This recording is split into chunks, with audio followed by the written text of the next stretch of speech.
On peut laisser l'esprit vagabonder à douter de ce qui est vrai ou de ce qui ne l'est pas. Par contre, le simple fait de penser, c'est le fait d'exister. Je pense donc je suis. Descartes nous l'a écrit. Je suis sûr que comme les 3/4 des gens, vous connaissez Poitiers, mais seulement le nom. Vous savez pas à quoi ça ressemble, vous savez même pas où c'est sur la carte de France, et pour certains, peut-être que vous savez même pas que c'est en France. Donc du coup, c'est l'occasion de vous emmener voir un petit peu tout ça. Je fais l'introduction en voix off parce que c'est mon nouveau truc, les voix off. Vous avez peut-être regardé ma vidéo sur le Futuroscope, donc vous savez que je ne suis pas loin de Poitiers. Et je me suis dit, quitte à avoir une deuxième journée, autant pas la faire dans un parc que j'ai déjà fait, et viens vous faire d'autres images pour découvrir d'autres choses, parce que j'adore découvrir des choses, vous le savez. Voilà, donc on va aller faire un petit tour. Je suis présentement à la gare, donc il y a forcément des TER, des TGV qui viennent par là. Ça c'est pour le point de transport en commun. Un réseau de bus, 2 € le ticket, une bonne demi-heure pour venir du Futuroscope, je trouve ça pas mal. Donc voilà, allez, maintenant c'est les pieds, on y va, on va faire un tour.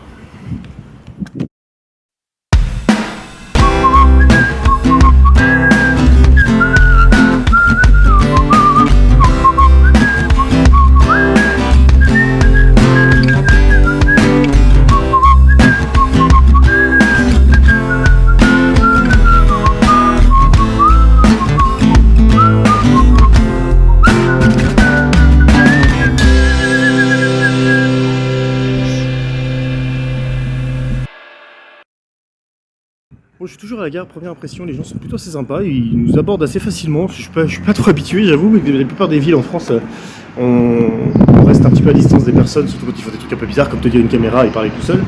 Les gens ils ont l'air plutôt sympas ici, alors on m'a conseillé du coup un petit itinéraire pour commencer à aller voir l'ancien tribunal, une cathédrale et tout ça, donc c'est ce que je vais aller faire, je vais suivre les conseils des locaux.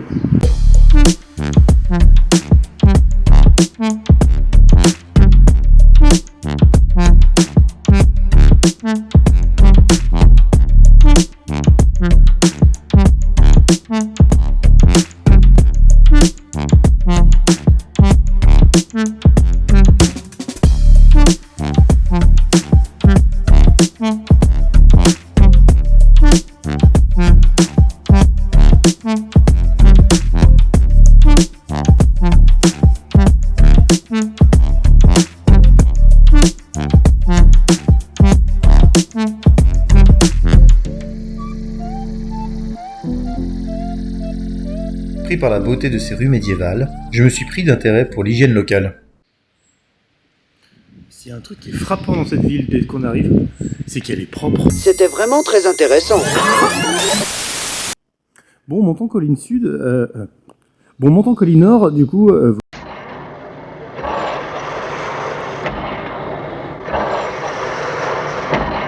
S'il y a un truc qui est frappant dans cette ville, c'est qu'elle est propre. Vous avez vu sur les images, j'ai traversé un quartier beaucoup plus moderne, je dirais, aux alentours de bâtiments des alentours des 1800, à peu près 1800-1900, où aujourd'hui ça abrite beaucoup de commerces de luxe. Et quand on arrive sur la partie sud, par contre, vous voyez, là on le voit sur les images, ça a l'air déjà un peu plus résidentiel, mais surtout les bâtiments, ils ont l'air vachement plus anciens. Donc est-ce que je suis pas du côté du vieux Poitiers? J'en serais pas étonné. En descendant de l'autre côté de Poitiers, je me suis arrêté à acheter un casse-croûte, et puis une petite carte postale pour la route. En tout cas, je me rends compte à ce moment-là que la ville est toute en pente. Et après quelques dizaines de minutes de marche à pied, me voilà au bord de la rivière qui traverse Poitiers, le Clin.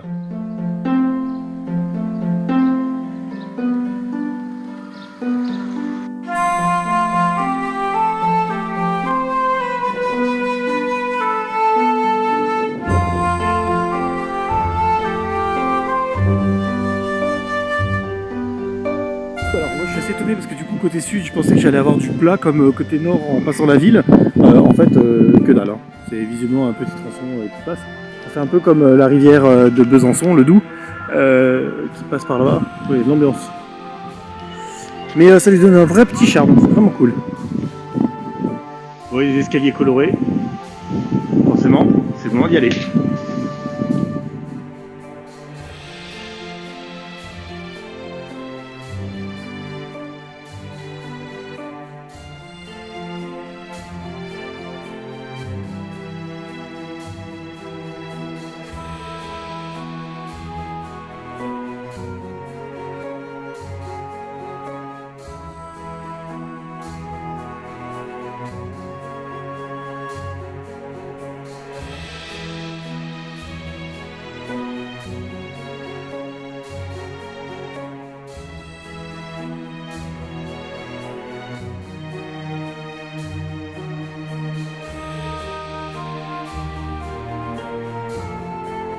L'idée suivante est d'aller un peu plus loin, de retraverser le Clin et de re-rentrer dans le centre-ville par un autre côté. C'est marrant parce que Poitiers, c'est une ville qui est quand même plutôt modeste, je dirais, à l'heure actuelle. C'est pas une des villes les plus connues de France. Mais quand on voit la taille des quartiers médiévaux un petit peu partout dans la ville, franchement, on se dit que ça n'a pas toujours été le cas. Hein. Je pense qu'il y a eu des heures de gloire vraiment très très grandes ici. Arrivé en bas, je suis tombé sur Stevie, un local, qui m'a expliqué 2-3 trucs sur la ville et qui m'a montré un petit peu par où passer.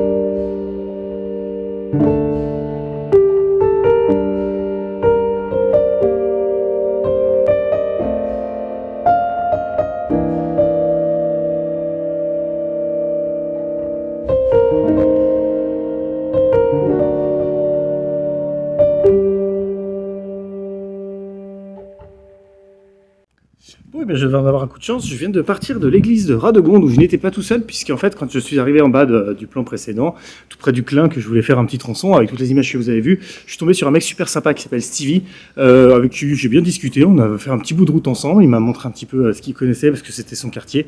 Donc voilà, je te salue bien fort. Stevie, et puis merci pour cette visite. C'est lui qui m'a aussi conseillé d'aller voir l'église. On est allé voir l'église de Sainte-Ragonde, je crois que c'est ça. C'est non. Du coup, je vais aller me perdre un petit peu côté est de la ville, chose que je n'ai pas faite pour l'instant, puis on va aller voir ce qui se trame de l'autre côté. Il y a vraiment beaucoup de panneaux comme ça qui nous indiquent les voies piétonnes pour aller à différents endroits, c'est super. Parce que moi, ça évite de suivre les itinéraires bagnoles. Des fois, quand on cherche un endroit, il y a que les panneaux voitures qui nous permettent de se rendre vers cet endroit-là. Et là, du coup, c'est très agréable de voir qu'il y a vraiment quelque chose de l'ordre de la promenade qui est faite et qui met en avant finalement ce passé médiéval, encore une fois, avec tous ces petits chemins.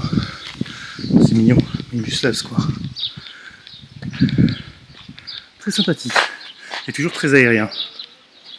Ah, ça faisait longtemps que j'ai pas mangé un cul-de-sac. Ah, ce n'est pas un vrai. Je fais skier par là. Je suis beaucoup trop malin. Bon, c'est rigolo. En fait, ce parc, c'est vraiment un cul-de-sac. Donc voilà, il y a un accès voiture, un accès piéton, mais c'est absolument tout ce qu'il y a. Donc je repars dans l'autre sens. Hein. C'est rigolo. Ça faisait bien la première fois qu'un parc public est planqué à ce point-là. Bon, j'ai bien galéré à traverser les méandres de la ville, mais j'ai fini par trouver une petite route pour remonter. Du coup, je suis tombé sur un musée, je me suis dit, allez, on va aller voir ce que ça donne. Bon, j'ai pas ma stand, mais j'avoue que là, il n'y a pas grand monde, et que le musée, il est à 5€. Le musée Sainte... je sais pas quoi, là. Musée Sainte-Croix, pardon, je cherchais le nom. Oh, c'est marqué partout, en plus. Quel idiot. Mais du coup, ouais, ça serait une bonne idée. En fait, ça me chauffe bien, dans le sens où... c'est une région que je connais pas du tout et que l'histoire c'est un truc déjà que j'aime et ça donne toujours des bons éléments pour comprendre un petit peu ce qu'il y a autour de soi, autour de la ville mais aussi autour de la région et ça c'est vachement cool.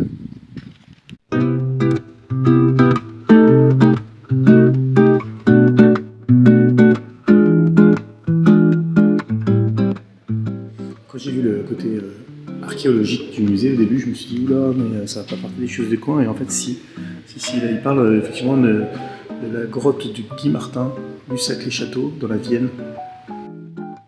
Ouais, les gens, ils ont kiffé vachement tôt, hein, parce que vous voyez ce bijou-là, 6e siècle avant Jésus-Christ, ça commence à faire. Hein. Donc 600 ans avant notre ère, déjà, ils fabriquaient des trucs comme ça. Et je peux vous dire que vu la technique qu'il faut pour faire ce genre de maille à l'époque, ça devait pas être donné. En tout cas, la première collection qui date justement de paléolithique jusqu'à l'âge du fer, elle est cool parce qu'en fait c'est vraiment que du local. Et là il y a Vienne, c'est un paléolithique, 6000 à moins 2000, moins 6000 à moins 2000. Et en fait ils ont trouvé beaucoup de choses, hein, vraiment beaucoup de choses. Il y a des têtes de flèches, c'est trop stylé. J'adore.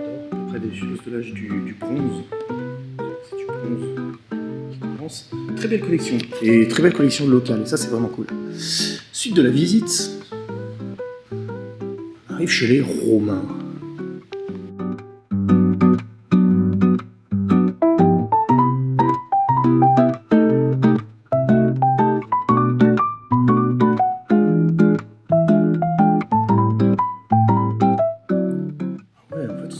une sacrée ville, hein, parce que là, vous voyez, là, je vous disais, les falaises, on avait là, c'est là où il y a la gare, actuellement, avec ce tronçon là, qui passe au milieu, et donc il y a la fameuse ville avec la boucle tout autour, là. Ça, c'est la vue de la ville romaine telle qu'elle devait être, mais en fait, c'était déjà très très grand, hein. Ça s'appelait Limonum. Alors ça, c'est des pièces, moi, je n'avais jamais vu avant. Les vrais carafes en verre, c'est le début du travail du verre, c'est vraiment très très beau.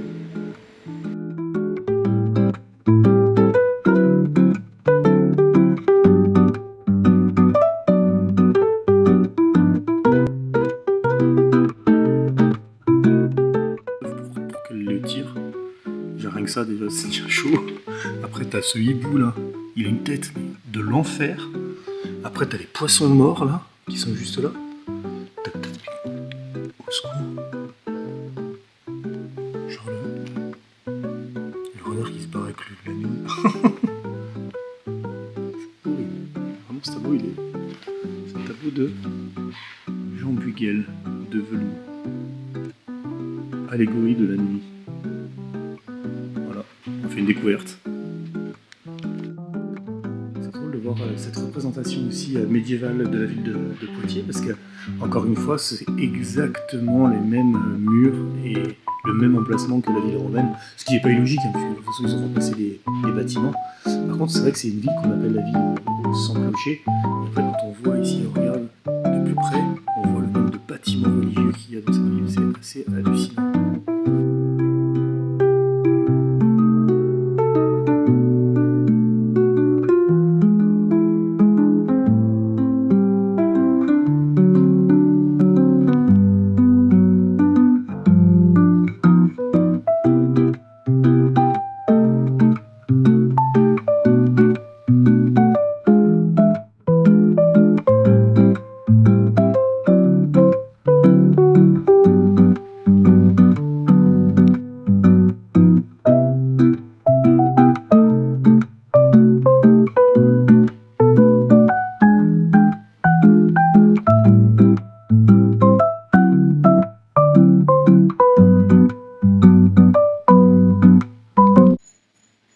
Qu'ils ont sur ce truc là, c'est marqué anonyme.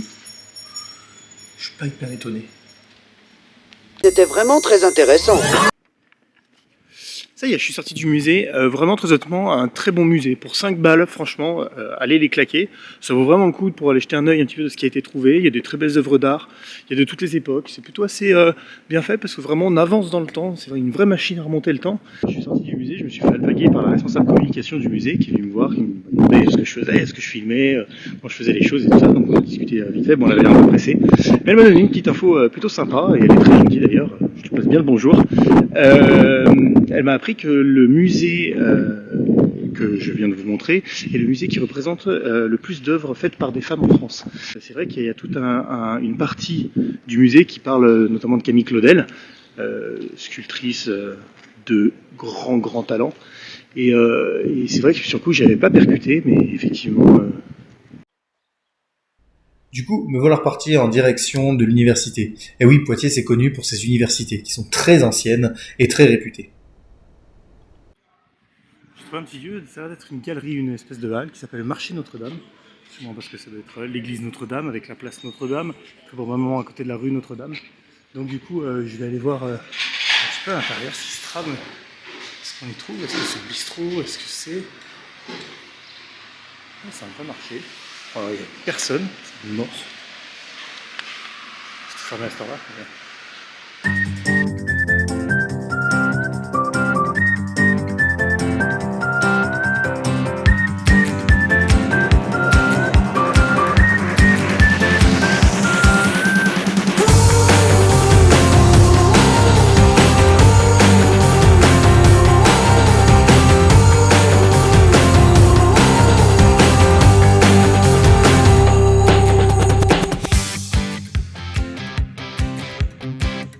Et donc j'ai peut-être trouvé ce que je cherchais aussi, parce que comme je disais, il y a 30 000 étudiants, donc un habitant sur 3 à Poitiers est étudiant. Et il y a ici, historiquement, la 11e université de France.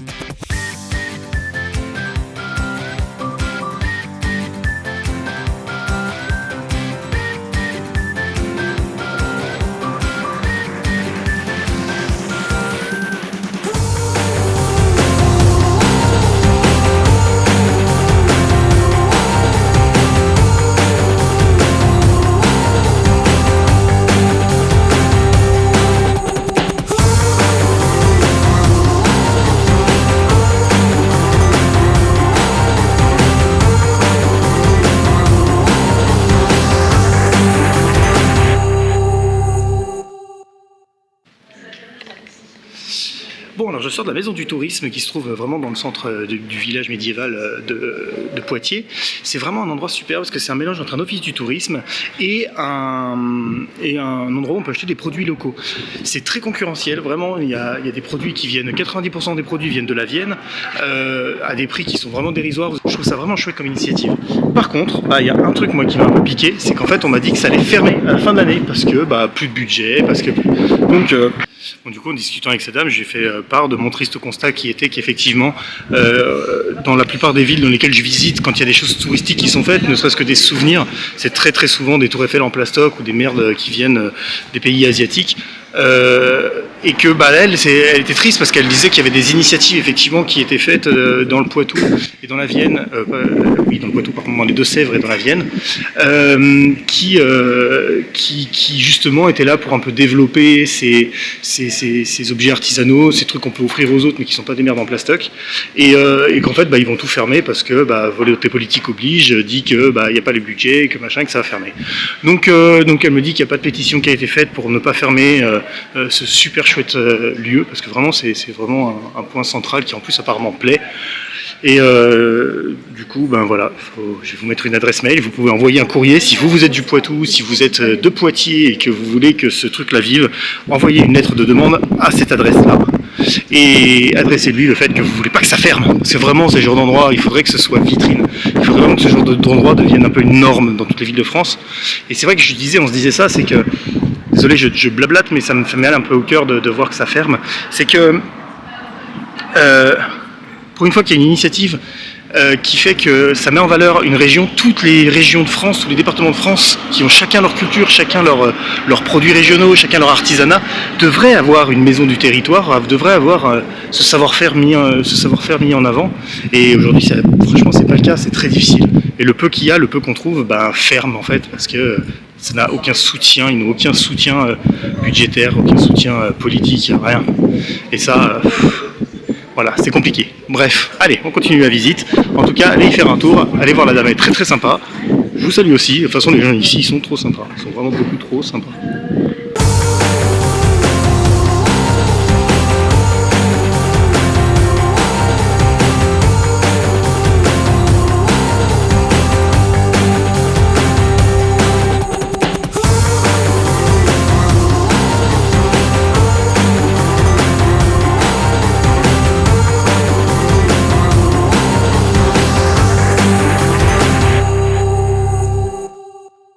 Bon les Zanzarés, c'est l'heure pour moi de vous quitter, cette charmante ville de Poitiers. Je vous fais toujours un petit débrief à la fin de la vidéo.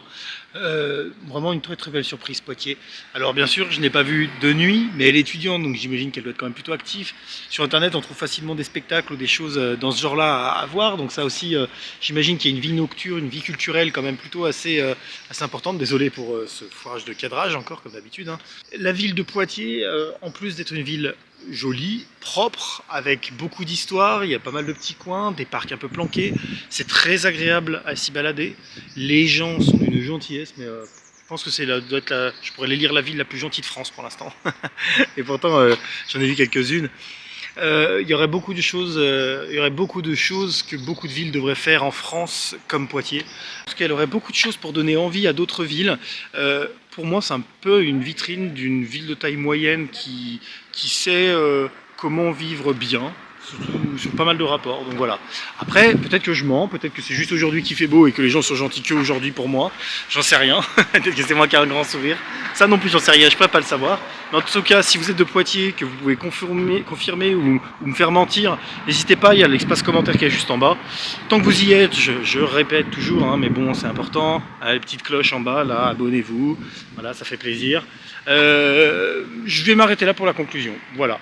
C'était Poitiers, c'était Alex pour vous servir, je vous fais de gros bisous les Zanzarés, et je vous dis à bientôt pour la prochaine vidéo. Ciao!